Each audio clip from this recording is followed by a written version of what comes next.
Hi there, this is CUSD Math 7, Lesson 16 from Unit 5, representing context with equations. Alright, so the first one here is part of your cool down, reviewing the lesson, so it's designed for you to work through on your own really, to see if you understood what was happening in class today. It says a balloon is floating above a lake, and a sunken canoe is below the surface of the lake. Good thing to do on these things is just to draw a little picture, right? So there's my lake, and I have a balloon up here, and I have a sunken canoe down here. Okay, so it's good to have a little picture so you can see what we're talking about. At least for me it is. All right, it says the balloon's vertical position is 12 meters. So from here to here, looking at it, if I'm drawing like a number line here, this is sitting here at 12 meters. This is 0 because that's the water line. And the canoe is negative 4.8 meters. The equation 12 plus d equals negative 4.8 represents this situation.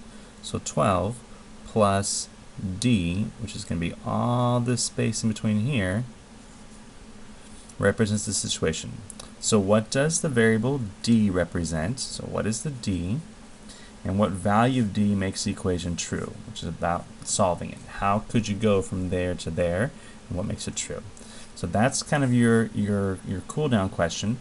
I'll tell you this: your other questions in your packet here today are all very similar. So I'll leave this one for you to do, and I'll do some other ones. And maybe if you really got stuck on this one, after I show some ones down below, maybe come back and take a look at it if you really couldn't figure that out. Let's look at number 2. Okay. A falcon is flying at 67 feet above a lake. All right. So here's my lake. Here's my bird, and it's at 67 feet above a lake. All right, that's my bird. It sees a fish. Here's my fish. Yay, fish.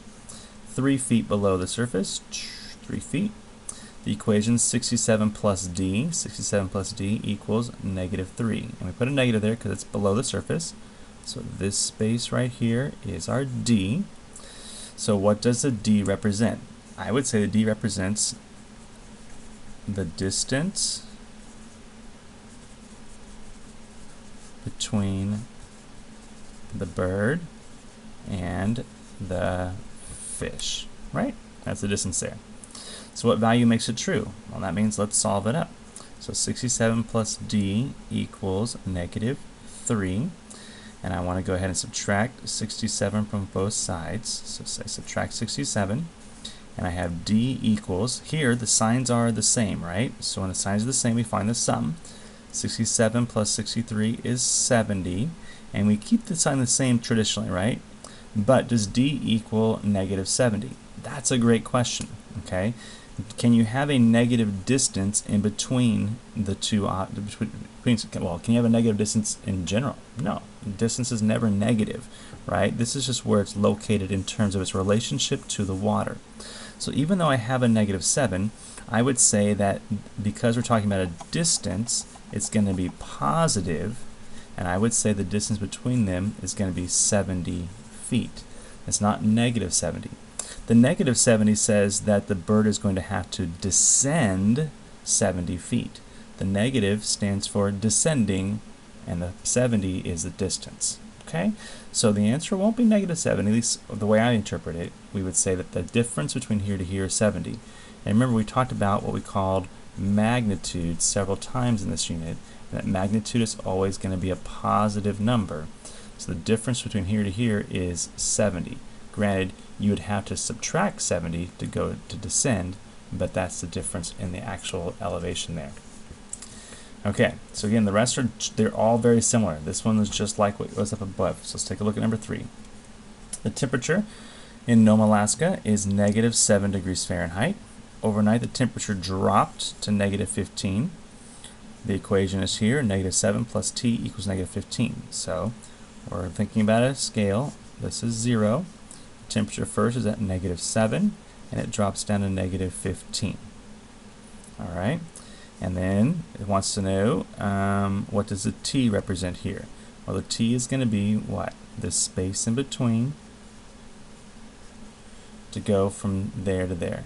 Because it says it dropped to, but we don't know how much it dropped by. That's what we don't know. All right, and so again, you would solve that to see how much it dropped by. That's the idea. All right, and number 4. The population of an intermediate school increased by 8% and now has a population of 1535. So we have an increase of 8% and we have a new population. The equation 1.08x equals 1500 represents this situation. All right. Okay. What does the... That seems odd.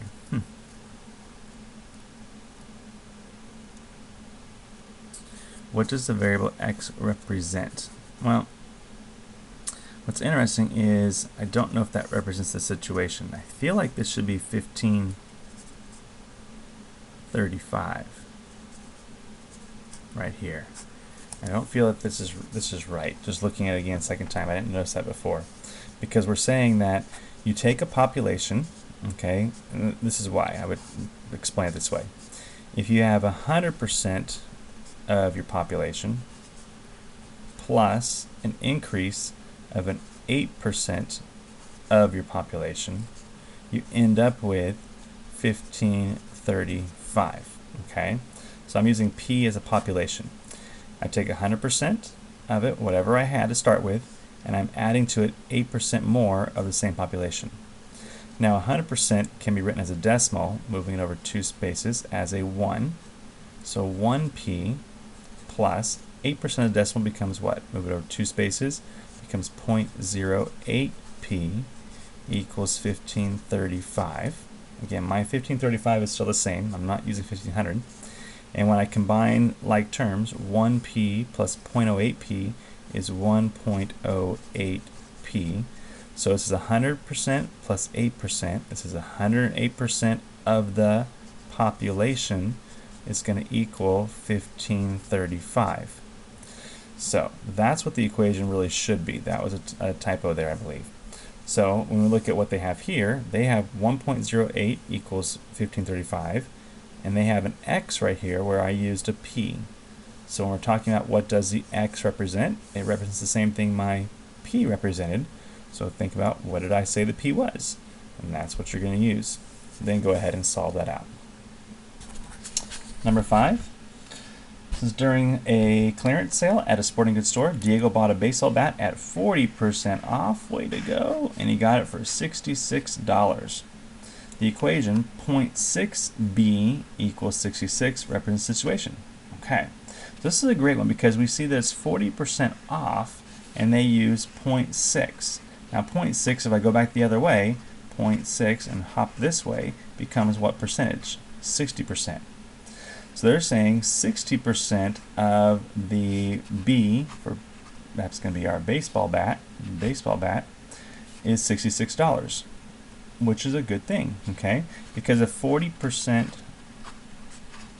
off is the same as paying 60%, okay? So that's why they made the switch here from 40% to 60%. So I'm paying 60% of the original cost equals my sales cost, okay? And so at 60% is 0.6. The original, we're just calling it, we don't know what it is, right? The baseball bat, B, is equal to sales cost, which is 66. So that is where the equation comes from. And knowing that, what does the B represent? And then knowing that, what's going to make the equation true? And so you want to solve that here. Let me show you how to solve it real quick because I think a lot of you probably just use a quick calculator. All right, I'm guessing you use a calculator because you love your calculators. And you like decimals a lot, and I always say I like fractions more. Let me show you why this works with a fraction really well. If I turn 0.6 into a fraction, this is what? This is 6 tenths. 6 tenths times b equals 66. Now, to separate the b from all that, what do? I multiply by the reciprocal. And so over here I'm going to multiply by the reciprocal. So this cancels, and I'm left with just b, which equals what? Well, let's see if we can cancel here. What do you know? 6 goes into 66 11 times. So on the denominator, I just have 1s, and all I have on top is 11 times 10, which is 110. So Converting that decimal to a fraction allowed us to do some really nice reducing and have a very simple problem, 11 times 10. So it's very easy to do that way. Again, you could use the decimal and whatever calculator, but just want you to see that get comfortable with fractions. They're not that bad. Okay, that's it for today and it for this unit. Good luck on your upcoming test, and we'll see you next time.